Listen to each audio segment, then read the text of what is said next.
ತಾವೆಲ್ಲ ಫೇಸ್ಬುಕ್ ಮುಖಾಂತರ ಇವತ್ತು ಭಾಳಷ್ಟು ಜನ ವೀರಶೈವ ಲಿಂಗಾಯತ ಅನ್ನೋದ್ರ ಬಗ್ಗೆ ಚರ್ಚೆ ಮಾಡ್ತಾ ಇದ್ದೀರಿ. ಆದರೆ ತಮ್ಮ ಗಮನಕ್ಕೆ ಹೇಳೋಕ್ಕೇನು ಬಯಸ್ತೇನೆ ಅಂತಂದರೆ, ಸರ್ಕಾರದ ಮಟ್ಟದಲ್ಲಿ ವೀರಶೈವ ಲಿಂಗಾಯತ ಅನ್ನೋ ಜಾತಿ ಪ್ರಮಾಣ ಪತ್ರವನ್ನೇ ಕೊಡ್ತಾ ಇದ್ದಾರೆ. ಆದರೆ ತಾವೆಲ್ಲರೂ ಫೇಸ್ಬುಕ್ದಲ್ಲಿ ಲಿಂಗಾಯತ ಅಂತ ಸರ್ಕಾರ ಆದೇಶ ಮಾಡಿದೆ ಅಂತಂದು ಹೇಳ್ತಾ ಇದ್ದಾರೆ. ಅದೆಲ್ಲ ಶುದ್ಧ ಸುಳ್ಳು.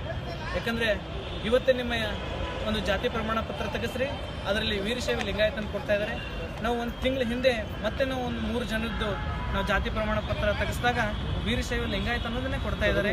ಈಗ ಇದನ್ನು ಪ್ರಶ್ನಿಸಿ ಮೊದಲ ಬಾರಿಗೆ ನಾವು ವೀರೇಶ್ ಹಲ್ಕಿಯವರು 2009ರಲ್ಲಿ ಹೈಕೋರ್ಟ್ ಮೆಟ್ಟಲು ಏರಿದ್ರು.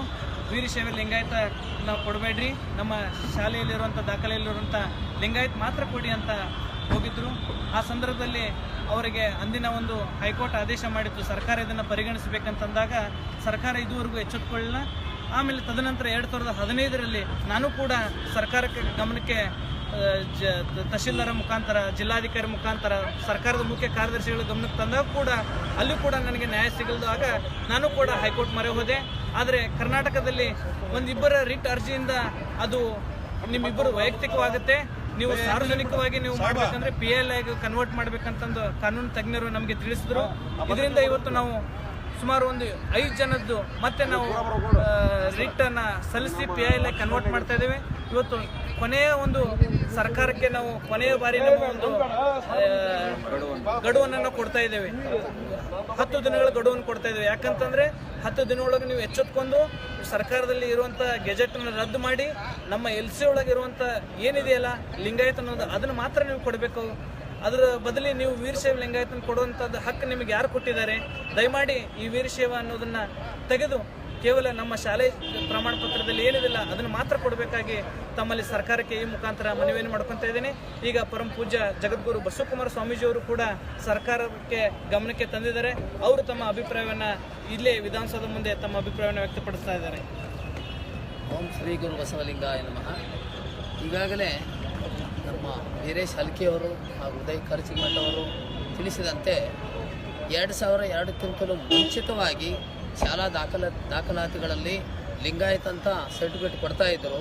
ಆದರೆ 2002ರಲ್ಲಿ ಆ ಕರ್ನಾಟಕ ಸರ್ಕಾರದ ಒಂದು ವತಿಯಿಂದ ಆಜ್ಞೆಯನ್ನು ಹೊರಡಿಸಿ ವೀರಶೈವ ಲಿಂಗಾಯತ ಅಂತ ಮಾಡ್ಕೊಂಡು ಬಂದಿದ್ದಾರೆ. ಅದರಿಂದ ಈ ಸಮಾಜದ ಕೆಲವು ಮಕ್ಕಳಿಗೆ, ಯುವಕರಿಗೆ ಅದರ ತೊಂದರೆ ಆಗುತ್ತಿದ್ದು, ನೌಕರಿಯಲ್ಲಿ ಶಾಲಾ ಇದರಿಂದ ಭಾಳ ತೊಂದರೆ ಆಗ್ತಿದ್ದು, ಅದಕ್ಕಾಗಿ ಹೋರಾಟವನ್ನು ಮಾಡ್ತಾ ಬಂದಿದ್ದಾರೆ. 2009ರಲ್ಲಿ ಹೈಕೋರ್ಟ್ ಆಜ್ಞೆ ಮಾಡಿದರು ಸರ್ಕಾರಕ್ಕೆ, ಅದನ್ನು ಅಮಲಿನಲ್ಲಿ ತಂದಿಲ್ಲ. ಅದಕ್ಕಾಗಿ ಮತ್ತೊಮ್ಮೆ 4-5 ಜನ ಇದನ್ನು ಅರ್ಜಿ ಹಾಕಿ ಸರ್ಕಾರಕ್ಕೆ ಗಮನ ಸೆಳೆದು 10 ದಿನಗಳ ಗಡುವನ್ನು ಕೊಟ್ಟಿದ್ದಾರೆ. ಆದಷ್ಟು ಬೇಗನೆ ಇದನ್ನು ಕ್ಯಾಬಿನೆಟ್ದಲ್ಲಿ ಪಾಸ್ ಮಾಡಿ ವೀರಶೈವ ಅನ್ನುವಂಥ ತೆಗೆದು ಲಿಂಗಾಯತ ಅಂಥೇಳಿ ಸರ್ಟಿಫಿಕೇಟ್ ಕೊಡಲಿಕ್ಕೆ ಅದನ್ನು ಆದೇಶವನ್ನು ಮಾಡಬೇಕು. ಅದಕ್ಕೆ ಇಲ್ಲಿ ಅರ್ಜಿ ಕೊಟ್ಟದ ಉದ್ದೇಶ ಏನೆಂದರೆ, ಬಹಳ ವರ್ಷಗಳಿಂದ ಇದನ್ನು ಹೋರಾಟವನ್ನು ಮಾಡ್ತಾ ಇದ್ದಾರೆ. ಅದಕ್ಕೆ 10 ದಿನಗಳ ಗಡುವನ್ನು ಕೊಟ್ಟು ಆಮೇಲೆ ಇಲ್ಲಿ ಮತ್ತೆ ನಾವು ರಿಟ್ ಪಿಟಿಷನ್ ಹಾಕಬೇಕು ಅಂತೇಳಿ ವಿಚಾರ ಮಾಡಿದ್ದಾರೆ.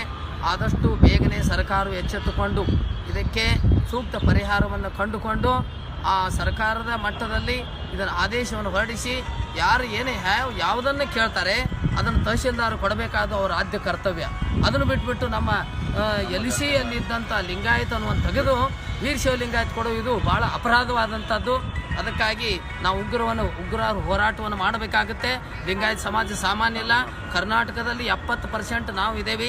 ಅದಕ್ಕಾಗಿ ಇದನ್ನು ಎಚ್ಚೆತ್ತುಕೊಂಡು ಆದಷ್ಟು ಬೇಗನೆ ಸರ್ಕಾರದಲ್ಲಿ ಕ್ಯಾಬಿನೆಟ್ದಲ್ಲಿ ಪಾಸ್ ಮಾಡಿ ಯಾರು ಕೇಳ್ತಾರೆ ತಮ್ಮ LCಯಲ್ಲಿ ಇದ್ದಂಥ ದಾಖಲಾತಿಗಳನ್ನು, ಮೊದಲಿನಿಂದ ಬಂದ ದಾಖಲಾತಿಗಳನ್ನು ಆ ರೀತಿಯಾಗಿ ಕೊಡಬೇಕಂತ ನಾವು ಮತ್ತೊಮ್ಮೆ ವಿನಂತಿಯನ್ನು ಮಾಡ್ಕೋತೀವಿ.